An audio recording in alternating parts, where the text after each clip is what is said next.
Bom, Batista, ontem uma reunião importantíssima do Conselho Deliberativo do Guarani para os conselheiros encaminharem, darem um aval para a reunião dos sócios. O nosso contato nesse momento é com o presidente do Conselho Deliberativo do Guarani, o Marcelo Dias, para falar sobre esse encaminhamento da SAF.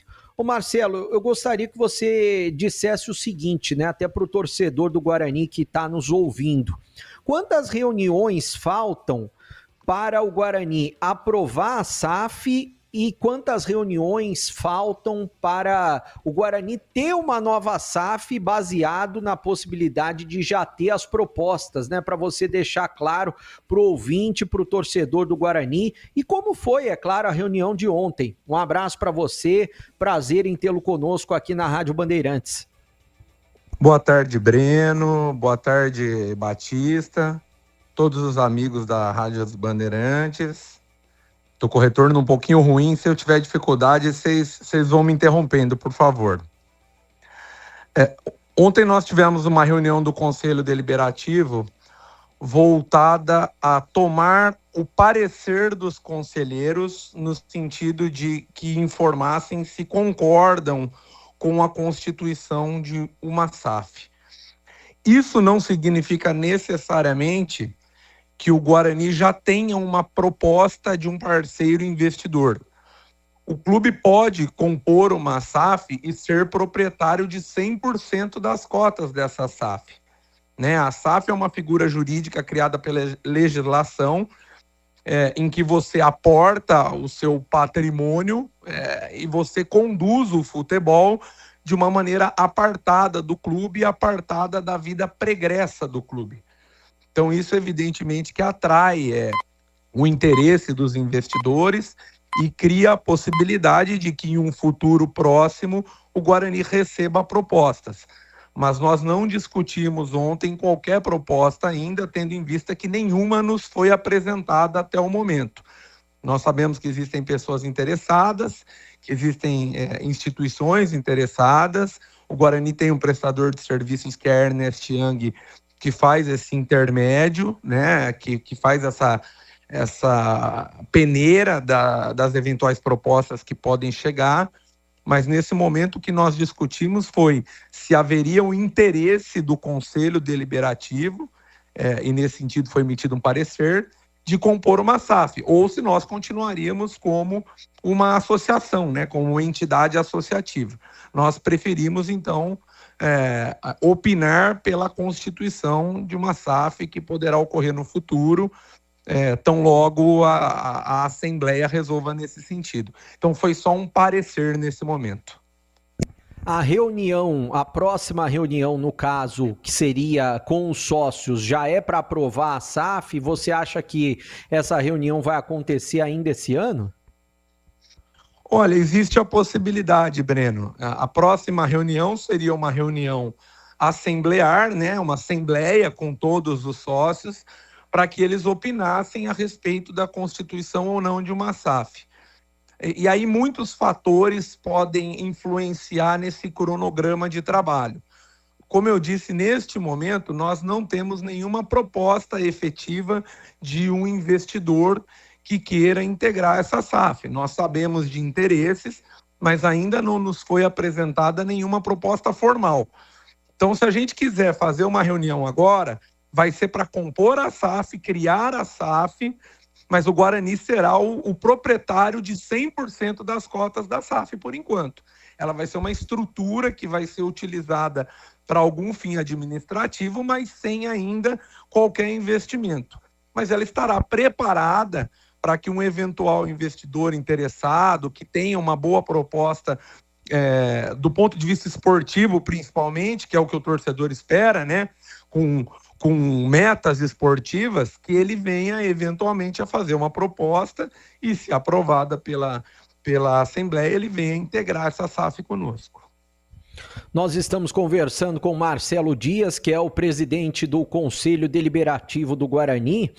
Antes de eu passar para o Batista, para os nossos comentaristas, eu queria que você falasse um pouquinho sobre eleições. Como que vai funcionar o processo, né? A partir de quando que as chapas podem se inscrever? Quantos conselheiros precisa em cada chapa, né? Precisam em cada chapa. E quando você acha que deve ser marcada a assembleia para os sócios votarem no próximo conselho de administração que vai assumir o Guarani? Breno, a eleição esse ano é conjunta, tá? Até o último pleito, nós tínhamos uma eleição do conselho de administração em um ano e no outro ano do conselho deliberativo. Então havia um desgaste de energia muito grande. Por conta disso, no meu mandato, há cerca de um ano, nós propusemos a unificação do processo eleitoral. Então, esse ano, pela primeira vez, nós teremos eleições gerais para todos os cargos de administração do Guarani. Então, será a eleição para o Conselho de Administração, para o Conselho Deliberativo, para o Conselho Fiscal, tudo de uma vez só. Essa eleição tem que ocorrer na primeira quinzena do mês de dezembro. Então, nós pretendemos realizá-la no dia 14 de dezembro, que é um domingo, né? A gente tradicionalmente faz aos finais de semana para que o sócio possa ir votar, tenha tranquilidade de levar o seu voto, e nós temos tempo para organizar o processo eleitoral. Ainda essa semana nós divulgaremos o edital e as chapas poderão, então, apresentar as suas respectivas candidaturas. Para o Conselho Deliberativo são 60 pessoas, né? Você cadastra uma chapa com 60 apoiadores organizados em forma linear. Então, se essa chapa tiver votos para eleger 10 pessoas, ela vai eleger os 10 primeiros. Então, você tem que organizar da maneira devida e cumprir todos os requisitos. Já a chapa do Conselho de Administração é uma chapa de 7 pessoas, né, que são 3 efetivos e 4 suplentes. E também tem os apoiadores, são 80 apoiadores que a chapa precisa apresentar. Há uma série de requisitos que precisam ser cumpridos, né, requisitos importantes para garantir a lisura do processo todo e que as pessoas que vão ser eleitas são probas e libadas e vão poder desenvolver a sua função adequadamente. Então, o procedimento é esse. Nós teremos o edital essa semana, aí nós temos um prazo para que as chapas façam a inscrição. Depois disso, uma comissão eleitoral que também será eleita pelo Conselho Deliberativo, provavelmente no início de novembro, avalia essas candidaturas, defere essas candidaturas ou indefere. Se indeferir, o titular da candidatura indeferida pode apresentar lá algum tipo de correção, ele tem um prazo para isso, é feita uma nova análise, e aí quando todas as candidaturas estiverem homologadas ou denegadas, a gente aguarda a Assembleia Eleitoral, que deve ser, como eu disse, no dia 14 de dezembro. Batista, ao vivo conosco, o presidente do Conselho Deliberativo do Guarani, o Marcelo Dias. Ô Marcelo, um abraço, prazer ouvi-lo aqui na Rádio Bandeirantes, muito obrigado pela entrevista, viu? Ô Batista, um abraço, fico feliz sempre de estar aqui com vocês, é muito agradável para mim falar com os amigos. Quem tem direito a voto nessa assembleia? Você já disse, assembleia de sócios. Por exemplo, sócio torcedor, tem direito a voto ou não? O sócio torcedor, Batista, ele vota em um processo eleitoral à parte para a eleição dos conselheiros sócio-campeão. O sócio-campeão elege 5 conselheiros que participam do conselho. Nós fizemos uma alteração estatutária que no próximo processo eleitoral permitirá que esse sócio-campeão, desde que cumprido alguns requisitos, ele vote também na eleição do Conselho de Administração. Mas, neste momento, o sócio-campeão tem direito a votar na eleição dos 5 conselheiros deliberativos que integram o conselho e que são provenientes do programa. Sobre a Ernest Young, né? Uma empresa séria, competente e que tem trabalhos prestados aí para vários clubes de futebol e empresas multinacionais. Então, a empresa em si, o Guarani está muito bem respaldado. Agora, como que funciona esse relacionamento com a empresa? Você já disse que é uma prestadora de serviço. O Guarani será informado por essa empresa. Quando aparecerem as propostas, a empresa vai indicar, ora, é o seguinte, essa é a melhor proposta. Ou vai fazer uma avaliação das empresas interessadas, dos grupos interessados, e essa avaliação a Ernest Young vai entregar para o Guarani. O Guarani é que vai decidir com qual grupo vai fechar. É assim que funciona, ô Marcelo? É exatamente assim, Batista. O propósito do serviço da Ernest Young é nos auxiliar na avaliação das propostas feitas por eventuais proponentes interessados.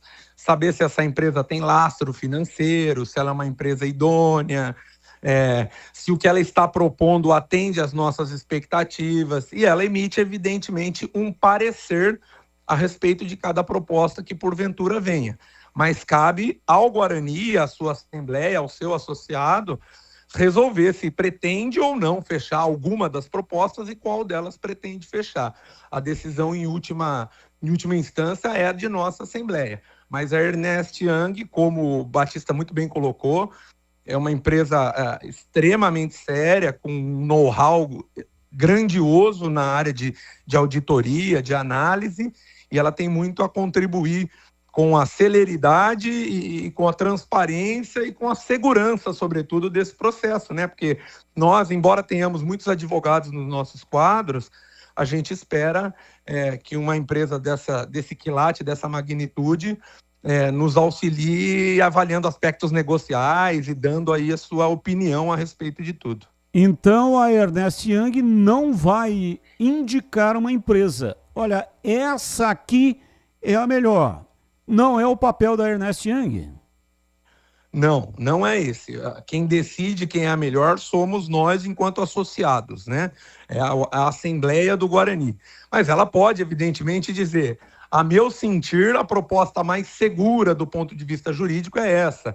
A meu sentir, a proposta mais vantajosa do ponto de vista financeiro é aquela. Ela pode emitir o seu parecer e, evidentemente, esse parecer seria levado à Assembleia de Sócios. Se houver uma única proposta, ela vai dizer se ela considera que essa é uma proposta aceitável, positiva, interessante ou arriscada, que deva ser melhor discutida, melhor pensada. O papel dela é emitir um parecer a respeito de cada proposta que porventura venha. Ô Marcelo, e quem é que vai avaliar o valor? Quanto vale o Guarani? Eu, por exemplo, não tenho conhecimento e também não sou o expert na área para dizer, olha, o Guarani vale tanto, a marca Guarani tem esse valor. Nós tivemos um caso recentemente, o Cruzeiro foi vendido para o Ronaldo, o Fenômeno, né, que depois repassou para o Pedrinho do supermercado. E aí depois chegaram à conclusão de que o Cruzeiro valia 3 vezes mais do que o que efetivamente ele foi vendido. Quem que vai fazer esta avaliação e dizer quanto vale o Guarani? É muito difícil, Batista, você ter uma avaliação objetiva do valor de um clube, né? Porque isso parte de uma série de parâmetros que você pode elencar como mais ou menos importantes. Então é muito complicado você dizer, olha, tem um método preciso para se avaliar o valor de um clube de futebol. A Ernest Young nos trouxe já muitas vezes alguns desses parâmetros. Alguns parâmetros que podem subsidiar uma análise para se dizer se uma SAF, uma proposta de SAF é vantajosa do ponto de vista estritamente financeiro. Agora, há de se tomar muito cuidado, Batista, com essa questão do valor da SAF, né? Porque a gente tem ouvido aí propostas no mercado de 1 bilhão, 1,5 bilhão, são valores que são lançados aí na mídia como se fossem extremamente expressivos, E quando você vai ver efetivamente a proposta da SAF, ela quase não contempla investimento direto no futebol. Ou ela amplia esse investimento por muitos e muitos anos e acaba diluindo isso de alguma maneira que o investidor pouco tem que aportar. Então, eu acho que mais do que o valor em si, o que eu, pelo menos, espero e acredito que boa parte dos associados bugrinos, é uma proposta que efetivamente venha com aportes no futebol e que traga, sobretudo, um projeto de vitória esportiva, de êxito esportivo. Porque o Guarani está avaliando se tornar uma SAF por que razão? Para subir de degrau, para que ele deixe uma condição de mediocridade, que é essa a melhor palavra que nós podemos utilizar, para que a gente deixe de viver em meio à mediocridade e passemos a um patamar de dignidade, um patamar de destaque no seio esportivo nacional. É isso que o torcedor quer. O torcedor quer estar na Série A, o torcedor quer participar de competições importantes, de competições internacionais. Então, o que nós esperamos em termos de proposta é um investidor que nos traga esse tipo de intenção, né? De que vai levar o Guarani para uma situação relevante no cenário nacional e que efetivamente venha para fazer aportes no futebol, né? Evidentemente nos auxiliar com os passivos que temos, mas que ele venha para fazer aportes no futebol. Não uma proposta oca, uma proposta genérica que fale de um número gritante, exorbitante, e aí eu tenho que dar, por exemplo, para ilustrar a situação da Portuguesa, que se falou em uma proposta bilionária, e quando se foi ver, o investimento direto no futebol é muito pequeno. É um investimento que dificilmente vai trazer a Portuguesa para um patamar superior em termos esportivos. Então é difícil avaliar, a resposta é essa, é difícil avaliar o valor, mas a gente vai ter que ser muito cuidadoso para encontrar um ponto que seja interessante para o clube. Valeu, Marcelo, um abraço, muito obrigado pela sua participação. Marcelo Dias, presidente do Conselho Deliberativo do Guarani. A sua gestão vai até quando? A minha gestão vai até 31 de dezembro de 2025, Batista. Eu tive uma extensão de gestão aí, era para ser de 3 anos e foi de pouco mais do que isso, justamente por conta da unificação das eleições. Vai permanecer?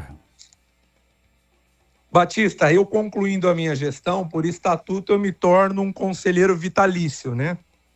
Então eu pretendo continuar como conselheiro, a minha ideia é continuar auxiliando com o meu pouquinho, na medida do possível, mas eu pretendo que outras pessoas também possam ocupar a cadeira de presidente, renovar a gestão, porque eu acho que esse tipo de renovação é muito importante. Quando será a eleição do Conselho? Dia 14... Ah, da presidência, você diz? Não, do Conselho Deliberativo, né? Dia 14, junto com a eleição do Conselho de Administração, 14 de dezembro. Ah, perfeito. Então é simultâneo, ou seja, elege o Conselho de Administração e também o Conselho Deliberativo. Exato, Batista. Esse vai ser o primeiro ano em que isso vai ocorrer. Até as últimas eleições, um ano você fazia do CA e no seguinte a do CD. Esse ano nós resolvemos unificar para ter um gasto menor, para facilitar. Abraço, Marcelo. Muito obrigado, viu? Um abraço, Batista. Um abraço a todos vocês. Marcelo Dias, presidente do Conselho Deliberativo do Guarani.